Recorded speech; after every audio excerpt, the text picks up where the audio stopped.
मोक्षावर आणि ब्रह्ममयवर या गोष्टी नाही सांगत तो.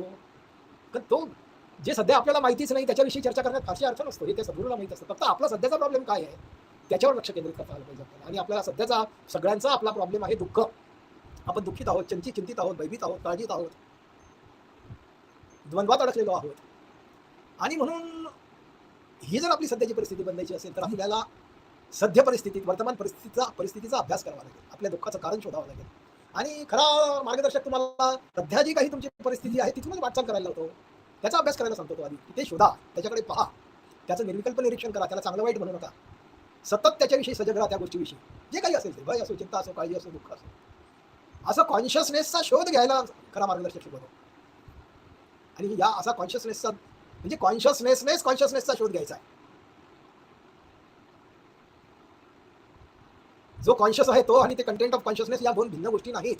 आपण त्या पहिल्या प्रकरणात पहिल्या अमृतानुभवामध्ये शिवच शक्ती आहे. ऑब्झर्वरच ऑब्झर्ड आहे, द्रष्टाच दृश्य आहे. कॉन्शियसनेसच कंटेंट ऑफ कॉन्शियसनेस आहे. चेतनच जड आहे आणि पुरुषच प्रकृती आहे. हा बोध जोपर्यंत होत नाही तोपर्यंत मेडिटेशनला सुरुवातच होत नसते. आणि म्हणून हा बोध आपल्याला देण्याचं काम हे सद्गुरू करत असतात. आणि बुद्धासारख्या अतिशय सुंदर रीतीने मेडिटेशन शिकवणाऱ्या व्यक्ती ते 4 आर्य सत्य सांगितलं.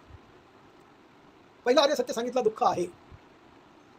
दुसरं आर्य सत्य सांगितलं दुःखाचं कारण आहे. तिसरं आर्य सत्य सांगितलं दुःखाचा निराश होऊ शकतो.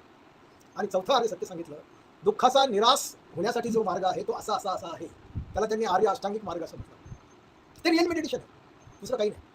आणि सगळे सद्गुरू हेच शिकवतात, कोणीही वेगळे शिकवत नाही. वर्तमानातूनच आपल्याला प्रवास करायचा आहे. वर्तमानातच काय आहे ते बघायचं आहे. आपले सर्व प्रॉब्लेम वर्तमानात आहेत. आणि असा या वर्तमानाचा शोध घेत घेत घेत आपल्याला आपल्या अंतरंगात प्रवेश करता येतो. अंतरंगात प्रवेश होऊ शकतो. जो वर्तमानात स्थिर झाला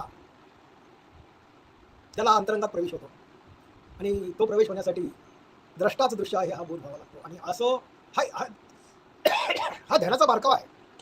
हा बारकावा शिकवणारा आपल्याला इथे भेटावा लागतो. आणि म्हणून कृष्णमूर्ती नेहमी कॉन्शियसनेसची गोष्ट करतात, माइंड प्रोसेसची गोष्ट करतात, ऑब्झर्वरची गोष्ट करतात, एक्सपिरियन्सरची गोष्ट करतात, डिझायरची गोष्ट करतात, फिअरची गोष्ट करतात, ग्रीडची गोष्ट करतात, अँगरची गोष्ट करतात, अँझायटीची गोष्ट करतात.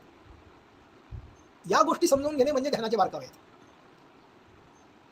काहीतरी डोळे वेगळे भेटून घ्यायचे, मांडी मारायची आणि काहीतरी एखादा मंत्र जप करायचा किंवा एखादा शब्द रिपीट करायचा, हे रिअल मेडिटेशन नाही. ती एकाग्रता काही प्रमाणात आवश्यकही असते. सुरुवातीला एकाग्र करावंही लागतं, पण ते तितक्या पुरतं. एकच केलं ते जन्मभर काही एकाग्रतेचा खेळ खेळत बसायचा. आणि हे सांगणारा कोणीतरी भेटावा लागतो, समजवणारा कोणीतरी भेटावा लागतो. आणि हे प्रॅक्टिकली करावं लागतं. आपण कृष्णमूर्तींचे पुस्तकं वाचतो, समजा आपण ध्यानाचे पुस्तकं वाचतो, पण केवळ वाचनाने समज येते असं नाही. व्हिडिओ क्लिप्स ऐकल्या, मेडिटेशनच्या खूप क्लिप्स ऐकल्या आहेत, प्रचंड मटेरियल उपलब्ध आहे. परंतु प्रत्यक्ष प्रॅक्टिकल आपण त्याचं करतो की नाही? आपल्या जीवनामध्ये क्षणोक्षणी जगत असताना आपण तसे सजग तटस्थ आहोत नाही? आपण आपली तशी एक प्रकारची निष्काम वृत्ती आहे की नाही? निर्विकल्प निरीक्षण आहे की नाही? हेतुरहितता आहे की नाही? आपलं मन चॉईसलेस आहे की नाही? आपल्या मनातील मीपणाचा भाव गेलेला आहे की नाही? आपल्याला मनप्रक्रिया समजलेली आहे की नाही? आपल्याला द्वैत अद्वैत समजलेलं आहे की नाही? हे सगळे ध्यानाचे बारकावे आहेत. आणि हे सगळे प्रथम शिकून घ्यावे लागतात, अभ्यासावे लागतात. आणि हा अभ्यास आपल्याला करावा लागतो. दुसऱ्याने सांगितलेलं फारसं आपल्या कामाचं नसतं. ठीक आहे, हे जे काही सद्गुरू आहे त्यांनी सगळं पॉईंट आउट करून ठेवलेलं आहे. परंतु त्यांनी जे काही पॉईंट आउट केलं आहे त्याचा आपल्याला अभ्यास करायचा आहे. आणि जे अभ्यास करतील त्यांना ते सगळं समजेल. आधी थेअरी तर समजूनच घ्यावी लागेल. आधी शास्त्र वाचावंच लागेल, आधी पुस्तक वाचावंच लागेल. पण ते शास्त्र आणि पुस्तक कशासाठी वाचायचं, प्रवचन कशासाठी ऐकायची? तर ती मनप्रक्रिया समजण्यासाठी, कॉन्शियसनेस समजण्यासाठी, मनाची व्यर्थता समजण्यासाठी, विचारांची व्यर्थता समजण्यासाठी, भावनांची व्यर्थता समजण्यासाठी, अहंकाराची व्यर्थता समजण्यासाठी, शब्दाची व्यर्थता समजण्यासाठी. हे जे काही सगळं चिंतन चालतं किंवा सद्गुरू जे शिकवतो, आपला सद्गुरू लय चिंतन शिकवतो. मनाचा लय झाला पाहिजे, विचारांचा लय झाला पाहिजे, भावनांचा लय झाला पाहिजे, वृत्तींचा लय झाला पाहिजे, 4 अवस्थांचा लय झाला पाहिजे, 4 वाचा. या अमृतानुभवामध्ये 4 वाचांचा लय सांगितलेला आहे. वैखरी, मध्यमा, पश्चिम. आणि त्या 4 वाचा म्हणजे 4 अवस्था आहेत, 4 कोश आहेत. हे नेहमी आपण आपल्या प्रवचनात बघतो. हा सार आपल्याला समजला पाहिजे. आणि हे असं सगळं जर लय चिंतन जर चालत असेल तर या लय चिंतनातून, या सगळ्या याच्यातून तसं म्हणजे मेडिटेशन हे फार कठीण नाही आहे. समजलं पाहिजे आणि समजून देणाराही आपल्याला भेटला पाहिजे.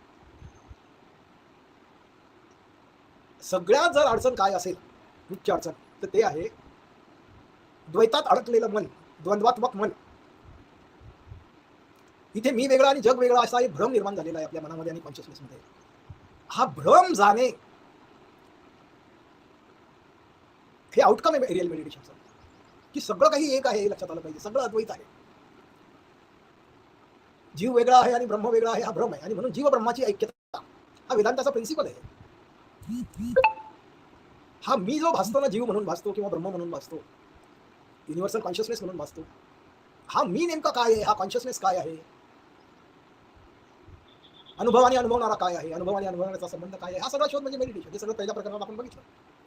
आणि सद्गुरू बारकावे समजवतो म्हणजे काय समजवतो, कृष्णमूर्ती नेहमी सांगतात की जर तुम्हाला मेडिटेशन समजून घ्यायचं असेल तर ते जास्त कॉम्प्लिकेटेड सांगतच नाहीत. ते सांगतात अनुभव म्हणजे काय हे समजा.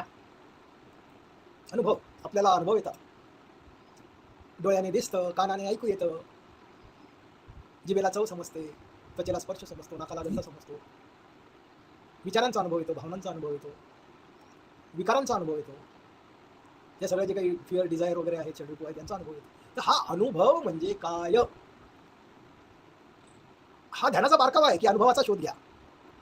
आणि या अनुभवाला जर आपण जाणलं शेंड्यापासून मुळापर्यंत, कारण की अनुभव हा फक्त जागृतीतला अनुभव नसतो, अनुभव त्याचे पाळमुळं खोल गेलेले असतात. अनुभव हा जागृतीतही येतो, अनुभव हा स्वप्नातही येतो, अनुभव हा सुषुप्तीतही येतो. सुषुप्तीत गाढ झोप म्हणजे हा अनुभव नाही, तिथे अनुभव काहीच नसतो. अनुभव तिथे काही झोपला का मेलाय का जिवंत काहीच माहिती नसतं. त्या गाढ झोपेला सुषुप्ती म्हणत नाही, ती बेहोशी आहे. जसा जागृती आणि स्वप्नाचा अनुभव आहे तसा सुषुप्तीचा अनुभव आहे.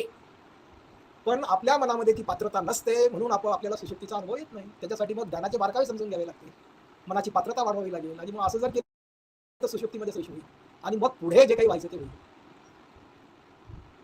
कृष्णमूर्ती सांगतात की त्या अनुभवाचा पदर धरा तुम्ही, just hold on to that experience, don't move, be with it, don't compare, don't critics, प्रतिक्रिया करू नका, त्याच्यासोबत राहते अनुभव. अनुभव मग काही असो, चांगला असो, वाईट असो, सुखाचा असो किंवा दुःखाचा असो, त्याच्यासोबत राहायला शिका, त्याचं स्वरूप जाणायला शिका.